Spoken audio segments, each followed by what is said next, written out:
All right, here we go. It's a brand new Flyers Daily for the 14th of August, 2024. Flyers Daily, as always, presented by Ticketmaster. Make more memories live. Jason Myrtetus with you on this. Well, it's technically, I guess, a Tuesday night, but when you're seeing this, it's going to be Wednesday. And we're going to continue. We only have a couple left. Alex Ciernik in this episode, Alex Bump coming up in an episode. I think that's our last two development camp conversations. And we'll get to Alex Ciernik in just a couple minutes. He was a 2023 pick of the Flyers in the draft in the fourth round, 120th overall. Had a dad who played in the NHL and has been a little bit all over the world through his hockey journey because his dad was a professional hockey player and his career also taking him to different spots around the globe. So we'll talk to Alex Ciernik in just a couple minutes. Interesting conversation with him. In this episode, though, before we get to our development camp conversation, I want to kind of expound on one of the topics we discussed on Monday's episode with Bill Meltzer, and it was as part of the top 10 question marks heading into the 22-23 season. We kind of compile these question marks every offseason, and we've done that once again. These are the 10 that kind of popped into my head as the most important or the biggest question marks and probably the most consequential question marks heading into the season, whether it's the goalie tandem, whether it is the effect of Matvei Michkov, the Couturier, how does he rebound after had a good first half of the season last year and a not-so-good second half, and also dealt with a surgery in the offseason. How does he rebound? We talk about the D-core. But one of the elements that we talked about was the further development of four players in particular. Really five. We kind of lumped Morgan Frost into it as well. But the four that we specifically talked about were Owen Tippett, Noah Cates. We were also talking about Jamie Drysdale and Joel Farabee. Now, Farabee is my topic of the conversation in this episode. Somewhere along the line, I'm not sure where or why, but I'm guilty also. I think some of us lost some value in Joel Farabee. All of a sudden, I mean, he was a prospect thought of a couple of years ago in a very high regard. He hit that 20 goals in the shortened season. It was a 56-game season, and in that season, Joel Farabee ended up getting 20 goals. I think he did it in, I'm going to bring up his numbers here, but I believe he did it in 54 games or 55 games. So he didn't even play the full allotted 56 games. He did it in 55 games. He had 20 goals, 18 assists, 38 points in 55 games in that shortened season. They were playing 2, 3, 4 games in a row against the same team. It was the same 8 teams or 7 opponents you'd play all year long, blah, blah, blah, blah, blah. But his value was pretty high there. That was basically his second year in the NHL. His first full year, even though the year prior he played 52 games. He didn't make the team out of camp, but he got called up really soon thereafter in the 1920 season. Alain Vigneault's first year, he had 8 goals, 13 assists, 21 points. And I think we saw that year in his rookie year that he was a player that had a nose to go to the right places to score, but he needed some time to figure out how to score at the NHL level. Kept finding himself in the spot, but not unable to convert it into a goal or finish.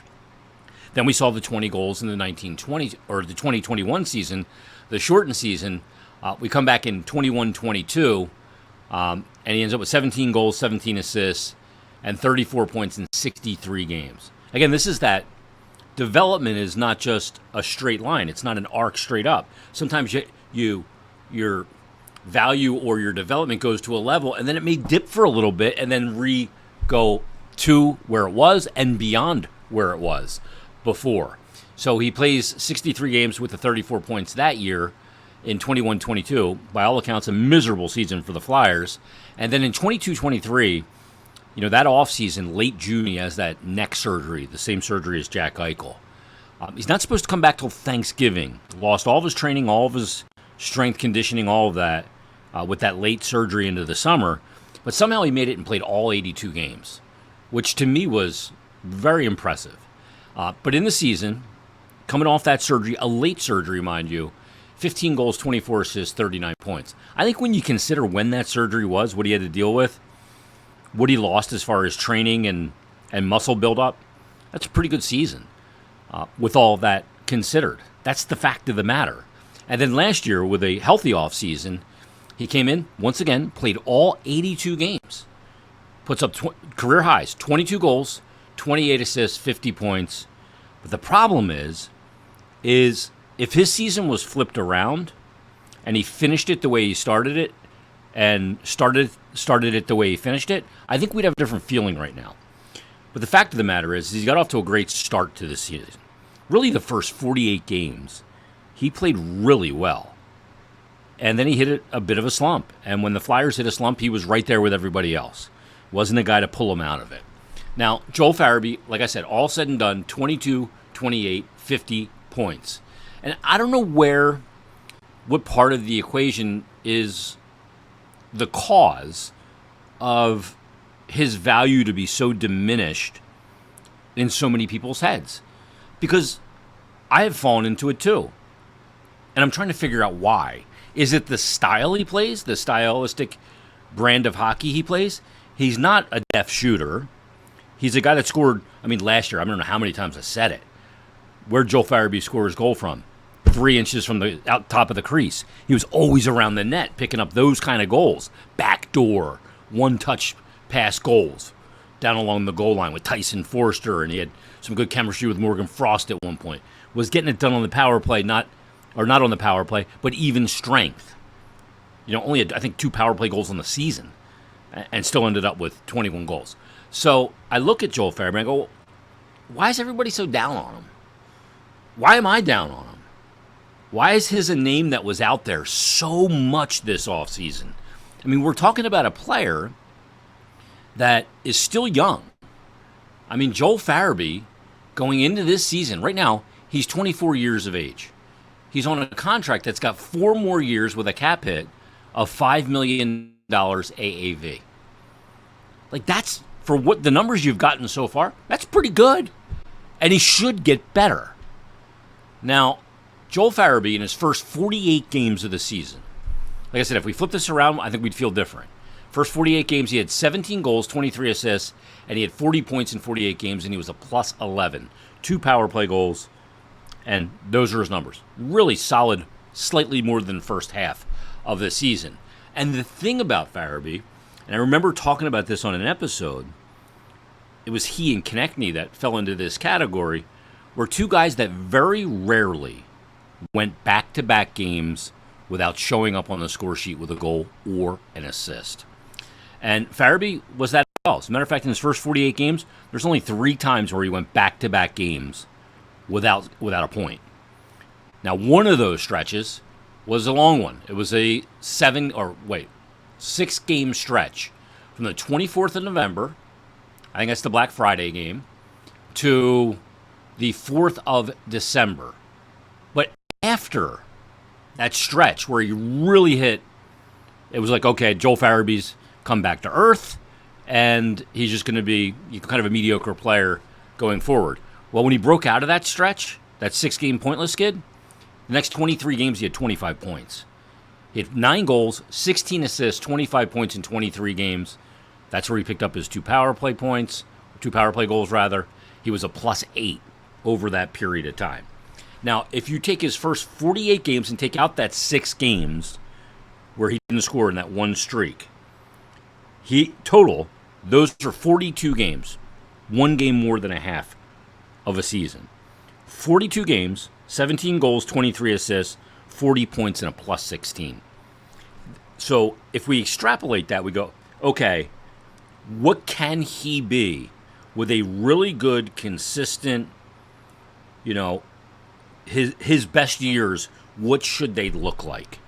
And again, $5 million contract for the next 4 years. I think you're looking at a player, best case scenario.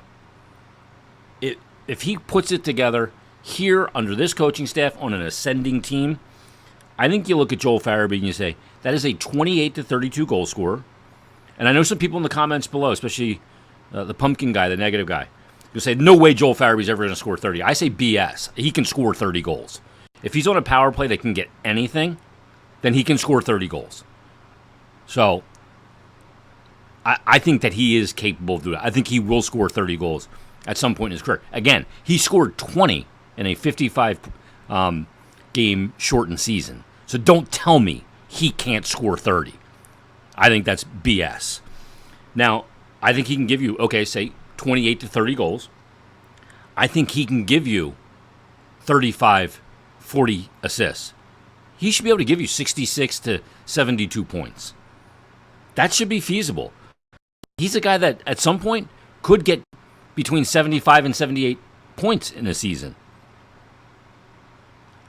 But we're really down on the player. And he was a name that was out there to trade. And again, he's only 24 years old. And I'm not going to point the finger at anybody here because I am guilty right with everybody else that feels that way. And maybe it is something stylistically. I can't put my finger on why. I can't. He's not a guy that plays particularly that flyer brand of hockey. He's not the biggest guy. He's not the fastest skater. Doesn't have the greatest shot. He's not the best playmaker. He's just a really good hockey player. Really solid in all areas. He's kind of like a renaissance man of hockey players. Good in many, great at none. But for some reason, our impression is that this is a player the Flyers should be moving on from. And when you kind of look at those numbers, and this is a really important year for Joel Farabee. I'd like to see, like Bill said on Monday's episode, him put it all together for an entire season.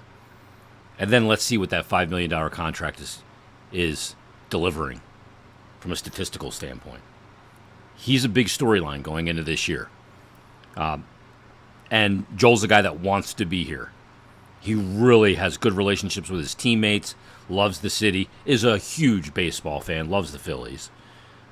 So this is a big year for Joel Farabee. Any comments, put them below on the YouTube channel, or you can always email me, jason.myrtetus, myrtetus @gmail.com. And also you can send me direct messages on X at Jason Myrt, JasonMyrt. All right, our development camp conversations continue. Interesting one here today with a guy who's been all over the globe, certainly much more well-traveled than yours truly. 120th pick overall in the 2023 NHL entry draft, 4th round pick of the Flyers. Here's my conversation with Alex Ciernik. We're at Flyers development camp as we get ready for the off-season of training at Flyers Training Center. We're with Alex Ciernik, and we got your name right. Yeah. We made you teach us how to say it properly. Yeah. You're a German. Not many Germans in the league, but looks like there's an influx now. Yeah. I mean, Draisaitl will do that. Yeah, I'm a little bit all over the place. Technically, I was born in Germany, but I'm from Slovakia, so I'm all over the place. Really, I play in Sweden too, and now I'm here in the United States, so it's a little bit of everything. Your passport looks like a bit of an unabridged dictionary. A lot of stamps, huh? Yeah. That's cool, though. You get to see different places. What's the hockey like as you go to different places? Because hockey, it is an international sport, but there are intricacies to playing in different areas. Yeah, I mean, my dad played pro ever since I was born, so I got the chance to be in so many different cities and countries, and, being really young, you don't really acknowledge it or care about it. It was just sort of normal to me, but now that I look back at it, it was pretty cool. I got to play all different kinds of hockey, and obviously the level in different countries is different, but once I got to Sweden, then you can really see the difference there and how they play and how they practice. But it was a cool experience, and it's a lot of good memories playing hockey in different places. Playing in Sweden where you played, that's a pro league with men, and I imagine that really helps your development to get to the next level and keep leveling up. Yeah, I mean, it's different for sure. You see a lot of people compare different types of hockey, whether it's junior here in North America or playing pro in Europe, and I think every league has its pros and cons. It's whatever you're looking for, but I think for me, being a smaller player and being an offensive player, it really helped me sort of make sure that I could be offensively impactful with my size and with the way I play. So I think it's good for me. So.